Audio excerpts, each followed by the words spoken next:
Starmer says the UK stands with Israel and he is deeply concerned the Middle East is on the brink. We're going to read into this more from Sky News, you guys. Let's go.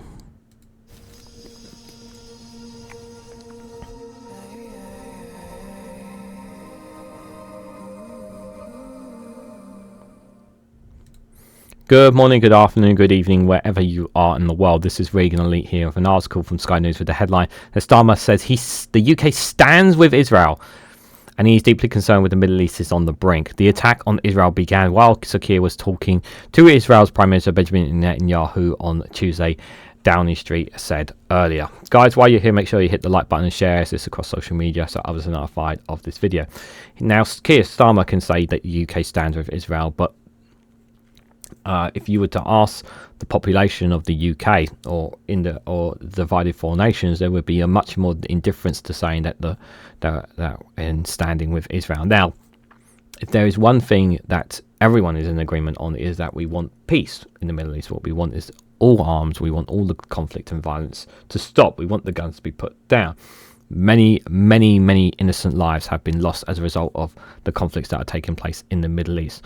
Yes, without a shadow of a doubt that there are faults, without a shadow of a doubt on the side of things that the atrocities that, for example, Hamas have caused on October the 7th were absolutely abhorrent and disgusting and should be called out rightfully so for their condemnation of what they've done. People will obviously make their points and views about Hezbollah and their decision after the October 7th attack to launch missiles and raids, into Israel and displace innocent Israeli people, populations from the north of Israel, forcing them out of their homes because of the missiles and whatnot they've been firing from the southern Lebanon. There is also the Houthi rebels in Yemen who have caused global trade and disruption because of what they've been doing in the Red Sea, disrupting global trade supplies that run through there from the Straits all the way into the Mediterranean Sea.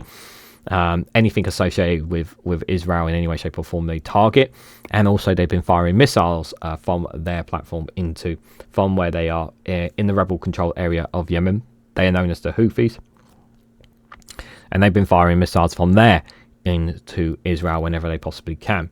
And now, of course, we've obviously had the story of Iran launching a mass amount of missile attacks from them into Israel, an axis of evil or axis of resistance, as we say, between Iran, the Houthis, Yemen, the Yemen rebels, the Houthis. There are those. There's one or two groups within Syria, I believe, are associated as well.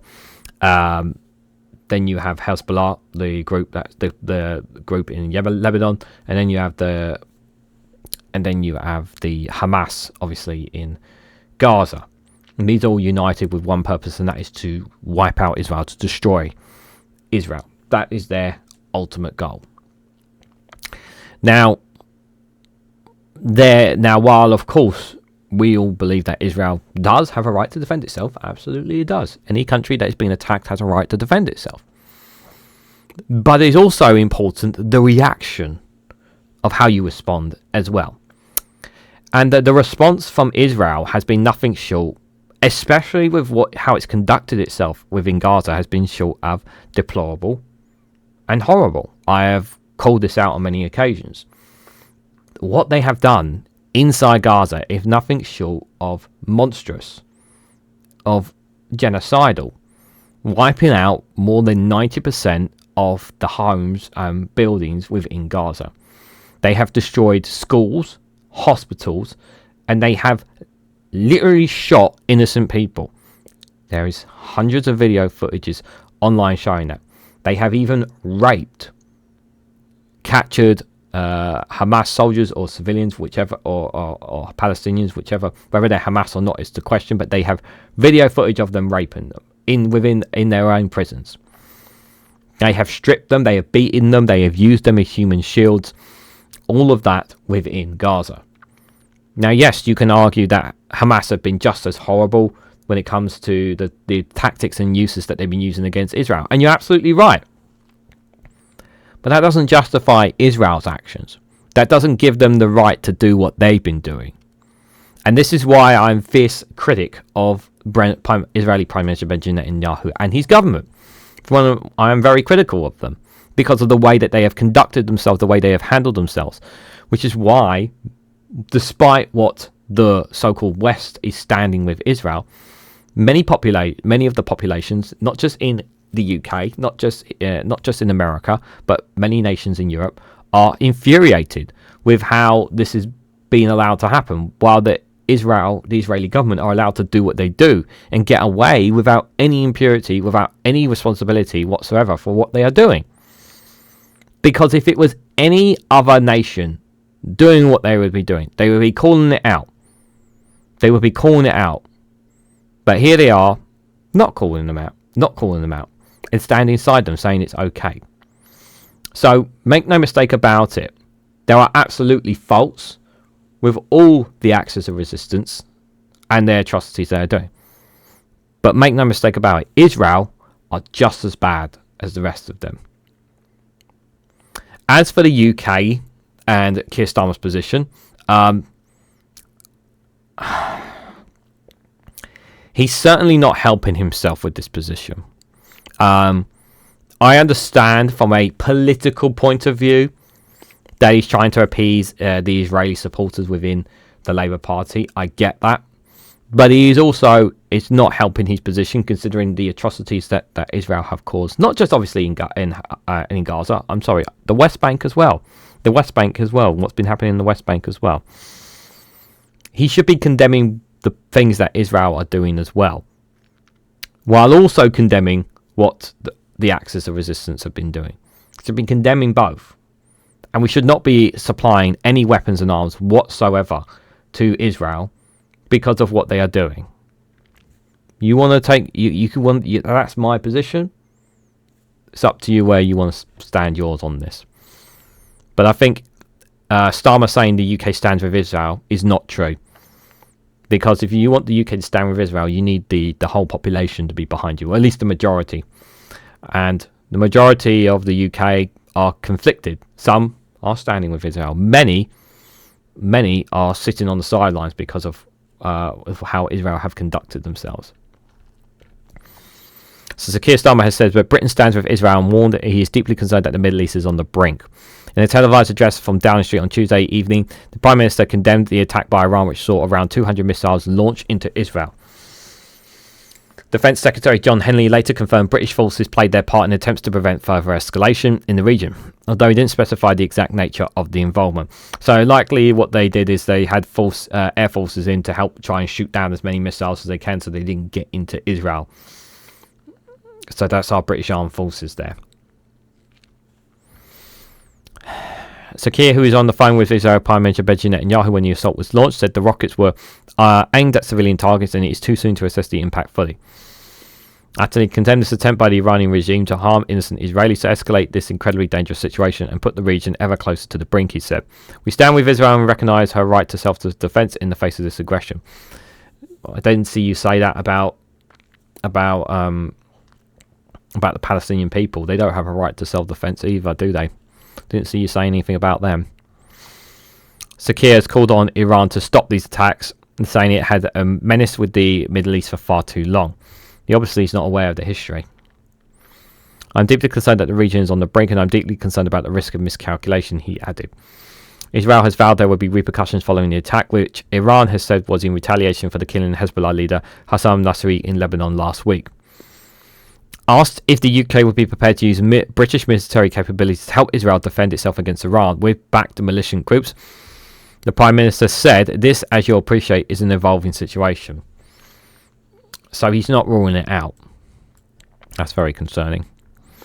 But what I will say is that we will stand with Israel on our right to self-defence, and any relevant updates will be provided in due course. Do you know what this actually also says to me is that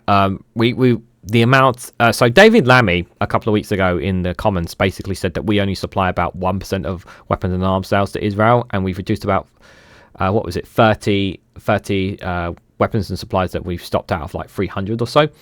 I can see them switching it back on again as a result of this. This ain't right. But what I would say is we stand with Israel. A few hours after the statement, Mr. Healey confirmed that the involvement of British forces tonight, although it's not clear what capacity or whether personnel were involved in shooting down the Iranian missiles, a US forces said. The Ministry of Defence, the MOD, is not yet saying what kind of support it gave Israel, but RAF Typhoon jets operating from an airbase in Cyprus were deployed to help Israel during Iran's previous attacks in April. Mr. Healey said, "I completely condemn Iran's attack against Israel. British forces have played this evening's part in attempts to prevent further escalation in the Middle East. I want to thank all British personnel involved in the operation and their courage and professionalism. The UK stands fully behind Israel's right to defend its country and against its people and threats." Do Lebanon have a right to do that as well? Statement came after Sir Keir chaired a ministerial meeting in Downing Street on the situation in the Middle East. The attack on Israel began when he was talking to the country's Prime Minister Benjamin Netanyahu, Number 10 revealed earlier this evening. Sir Keir would not go into details on the call, but said all his discussions with world leaders is on the conflict focus on the needs for a ceasefire and a political solution. My calls have been about the importance of creating the space and the conditions for de-escalation to find a political route forward, the Prime Minister told reporters after his televised address. He added that Mr. Netanyahu, he was able to make a case for a ceasefire in Gaza, which has been under siege for the past year following Hamas attack on October 7, 2023. Prime Minister has also repeated the advice for Britons in Lebanon to leave immediately, saying, "We're doing everything we can to get the people out, but the situation is extremely volatile. If you have any means to leave, the time is now." Yeah, he stated this. I've done this on the video on Patreon as well, about him calling for British Lebanese citizens to get out now. Any British citizens who are there to leave. I've made this position clear. I don't want any lives lost. I don't. For me, so many children's lives, so many women's lives and so many men's lives have been lost in this in the conflict that's been happening in the Middle East. Not just obviously before October the 7th. Sorry, there's been a long history in the Middle East, and the West is just as guilty. It's not just a case of the West is trying to help. No, the West is just as much responsible for some of the for things that have been caused here. I don't need to go down the history lane, but we know that Britain and America have played its role in causing much destruction in the Middle East, as many parts of the world have been by their actions. And I don't like whatsoever that we are putting money towards Israel or protecting Israel. Personally, I think we should not be in any way helping in any way, because of Israel's actions in Gaza. Obviously, even some of their actions in Lebanon have been quite damning as well. I know some people may argue in the comments that there are casualties in war. Yes, there are always casualties in war, but when you are seeing video footage of Israeli soldiers literally shooting innocent people, because there are that footage out there, literally bombarding schools and hospitals, consistent and keep on claiming that there are Hamas command posts in there with no evidence to provide it whatsoever, and many times they have made claims and never backed it up with evidence, using pagers and walkie-talkies to strike Hezbollah's officials as well. Is that normal? Is that proper way of dealing with things? There's a lot of things that they have done. Make no mistake that there are definitely mistakes on both sides of this. That is for sure. But what do you guys think? What do you guys make of Sir Keir Starmer's position? He claims that the UK stands with Israel. Do you agree with his statement? What is your position or thoughts on the Middle East? Let me know down in the comment section below. If you found this video informative, please hit the like button. We greatly appreciate it. Share this across social media so others are notified of this video. If you haven't subscribed already, please consider subscribing, because it really does help support the channel. If you want to go one step further, financially support me and the work that I do here, you can do so by becoming a YouTube member for just 99p. Or you can join me on Rumble or Patreon for exclusive content on those platforms. So thank you all so much for watching, and I hope to catch you all very, very soon.